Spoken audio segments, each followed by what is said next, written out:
భారతీయ జనతా యువ మోర్చా ఆధ్వర్యంలో యాదాద్రి భువనగిరి జిల్లా కేంద్రంలో స్థానిక వినాయక చౌరస్తా వద్ద మా మెడికల్ కాలేజీ మాకే కావాలి అంటూ భారీ రాస్తారోకో నిర్వహించడం జరిగింది. అనంతరం ప్రభుత్వ దిష్టిబొమ్మ దగ్ధం చేయడం జరిగింది.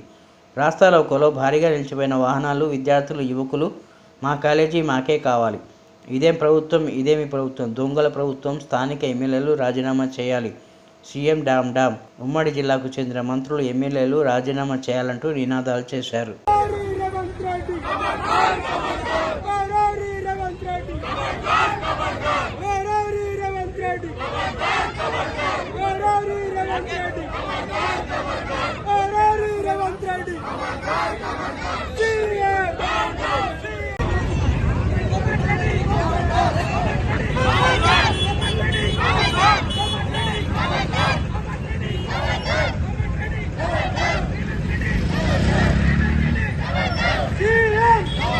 CM!